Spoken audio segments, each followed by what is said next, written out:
জগাছে আবর্জনা ফেলাকে কেন্দ্র করে উত্তেজনা, আবর্জনা ফেলতে দিতে বাধা, আবর্জনা ফেলার গাড়ি আটকে বিক্ষোভ দেখাচ্ছেন এলাকার বাসিন্দারা। আমরা আরো বিস্তারিত জানবো, সরাসরি রয়েছে আমাদের প্রতিনিধি প্রসেনজিৎ। প্রসেনজিৎ, কি কারণে বিক্ষোভ দেখাচ্ছেন বাসিন্দারা, এখন কি পরিস্থিতি, কি দাবি স্থানীয়দের?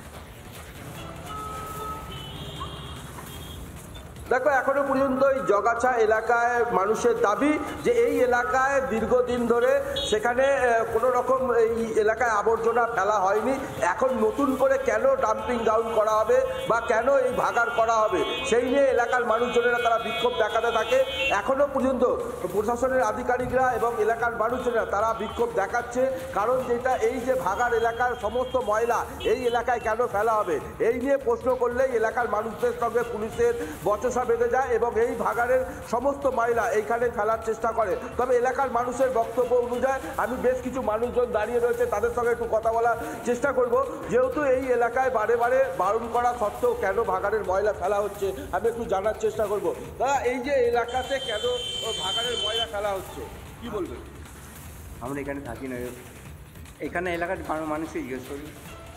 আচ্ছা, ঠিক আছে, এখানকার যারা সাধারণত মানুষ যারা রয়েছে তাদের কাছ থেকে জানার চেষ্টা করবো। যেহেতু এই যে সমস্ত এলাকায় বারে বারে প্রশাসনের আধিকারিকদেরকে জানানো হয়েছিল যে এই এলাকায় যাতে কোনো রকমে, যেহেতু এখানে হিন্দি বিদ্যালয় হয়েছে, এখানে বাচ্চাদের ট্রেনিং সেন্টার করা হয়েছে, এই সমস্ত বিষয় নিয়ে এলাকার মানুষজনেরা তারা বিক্ষোভ দেখাচ্ছে এবং প্রশাসনের আধিকারিকরা তারা ঘটনাস্থলে রয়েছে এবং তারা চাইছে যে এলাকার এই সমস্ত ডাম্পিং গ্রাউন্ডের, যেহেতু বেলগাছিয়া ভাগাড়ে সমস্ত ময়লা এই এলাকায় কেন আনা হয়েছে সেই নিয়ে প্রশ্ন করলে এলাকার মানুষদের সঙ্গে বচসা এবং বিক্ষোভ দেখাতে থাকে স্থানীয়রা এবং প্রশাসনের আধিকারিকরা তারা ঘটনাস্থলে রয়েছে। তারা চাইছে যে এই এলাকায় বারে বারে এরকমভাবে কেন ময়লা ফেলার জন্য ডাম্পিং স্টেশন করা হবে, সেই নিয়ে প্রশ্ন করলে প্রশাসনের আধিকারিকদের মুখে গুলু বেঁধেছে। কারণ যেটা জানা যাচ্ছে যে এই এলাকায় যত বড় ভাগাড়ের এই যে সমস্ত ময়লা বা গাড়ি সমস্ত কিছু এই এলাকায় নিয়ে আসা হয়েছে এবং এলাকার মানুষ তারা বারে বারে প্রশাসনের সঙ্গে কথা বললেও কিন্তু প্রশাসনের কাছ থেকে নিশ্চুপ। কারণ হাওড়া কর্পোরেশনের যিনি প্রশাসক মণ্ডলী রয়েছে তাদের থেকে বারবার চেষ্টা করেছিল যে এই এলাকায় কোনো রকমেরভাবে মানুষের সঙ্গে কথা না বলে এই এলাকায় কেন ডাম্পিং গ্রাউন্ড করা হবে, সেই অনুযায়ী এলাকার মানুষজনেরা তারা চাইছিল যে এলাকার সমস্ত মানুষ রয়েছে, আমি একটু কথা বলার চেষ্টা করব।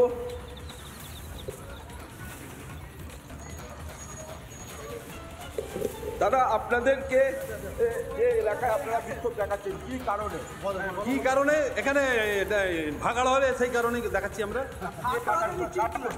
কাদের তরফ থেকে করা হচ্ছে? সরকারের তরফ থেকে করা হচ্ছে।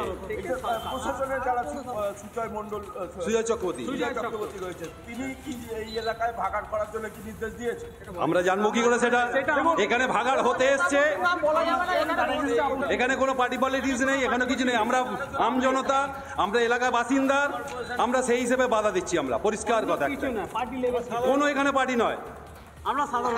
আপনারা এলাকায় যদি ভাগাড়, যেহেতু বেলগাছিয়া ভাগাড়ে ধর এবং সেখানে প্রচুর মানুষ ঘর ছাড়া, সেই জায়গা ক্ষেত্রে আপনারা কতটা তাদেরকে সাহায্য করবেন? তারা এখানে এসে বসবাস করুক, সরকার তাদের বসতি করে দিক, এখানে সরকারি জায়গায় বসতি করে দিক, আমরা সেইটাই চাইছি। ভাগাড় হতে দেবো তাদেরকে, দরকার হলে আমরা পাবলিক চাঁদা তুলে খাওয়াবো, এমন পর্যন্ত আমরা বলে দিচ্ছি, পাবলিককে আমরা খাওয়াবো। তাদের সামনে একটা কোচিং ক্যাম্প আছে। স্থানীয় বাসিন্দাদের স্পষ্ট দাবি, জগাছায় যেখানে আবর্জনা ফেলা হচ্ছে সেখানে তারা কোনোভাবেই আবর্জনা ফেলতে দেবেন না, ভাগাড় তারা হতে দেবেন না, স্পষ্ট জানিয়ে দিচ্ছেন বাসিন্দারা। অন্যদিকে আমরা হাওড়ার যে বেলগাছিয়া ছবিটা লাগাতার দেখাচ্ছি, যেখানে অবৈজ্ঞানিকভাবে হাওড়ার বেলগাছিয়ার ভাগাড়টি প্রায় 24 বছরের পুরনো, প্রায় 25,000 মেট্রিক টন বর্জ্য জমে রয়েছে এই ভাগাড়ে অনবরত চলছে আগুন, পুড়ছে আবর্জনা, ধোঁয়ায় ঢেকে গিয়েছে গোটা এলাকা। আবর্জনা থেকে উৎপন্ন হচ্ছে মিথেন গ্যাস, জৈব গ্যাসের জেরে ফাটল ধরছে গোটা এলাকায়। ভাগাড়ের দুপাশে বিশালাকৃতি পাহাড়, দুর্গন্ধে ভরেছে গোটা এলাকা। প্রাণের ঝুঁকি নিয়ে ভাগাড়ে কাজ করছেন কর্মীরা। দেখুন আমাদের প্রতিনিধি ঐন্দ্রিলার প্রতিবেদন।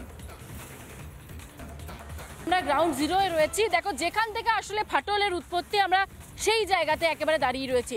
আমরা কোনো এলাকাতে নয়, আজকে আমরা সরাসরি চলে এসেছি সেই ধাপার ওপরে, যে জায়গায় বড় বড় ফাটল একেবারে লক্ষ্য করা যাচ্ছে এবং এই ফাটলের পর ছবিটা কিন্তু এখনো পর্যন্ত বদলায়নি। আমরা এখানে আসার পরই যারা এখানকার এলাকার মানুষজন তারাই বলছিলেন যে আমরা এখনো পর্যন্ত কোনোভাবে জল বাড়িতে পৌঁছতে দেখলাম না। জলের গাড়ি আসছে কিন্তু সেটা সাফিসিয়েন্ট নয়। এবং সেই জায়গা থেকে আকালের সেই ছবিটা এখনো কিন্তু পরিষ্কার রয়েছে। আমরা দেখো এই মুহূর্তে আমরা দেখতে পাচ্ছি যে একদম আমরা দেখতে পাচ্ছি, তুমি দেখতে পাচ্ছ এখান থেকে একের পর এক মানুষ ওপরে উঠে যাচ্ছে। আমরা একটু চেষ্টা করি এগিয়ে যাওয়ার, যতটা যাওয়া যায়। এখান থেকে রাস্তা একেবারে ফাটা রয়েছে। আমি আমার ভিডিও জার্নালিস্ট আলী হোসেনকে বলবো, আলী তুমি ছবিগুলো দেখাও। দেখো 1 ফুটের কাছাকাছি গর্ত, আমি এই মুহূর্তে যেখান থেকে তোমাকে ছবিগুলো দেখাচ্ছি 1 ফুটের কাছাকাছি গর্ত, এবং ক্রমশ মাটির দিকে বসে যাচ্ছে এই জমিটা। কোথাও উঁচু রয়েছে, কোথাও ডেবে গিয়েছে, এবং এইরকমই বিস্তীর্ণ এলাকায় কিন্তু এইরকমভাবে ফাটল দেখা দিয়েছে। নানা ধরনের কন্টেন্ট দেখার জন্য লাইক করুন, শেয়ার করুন আমাদের ফেসবুক পেজ, সাবস্ক্রাইব করুন আমাদের ইউটিউব চ্যানেল। পাশাপাশি অন্যান্য ব্রেকিং নিউজের জন্য অবশ্যই চোখ রাখুন রিপাবলিক বাংলায়।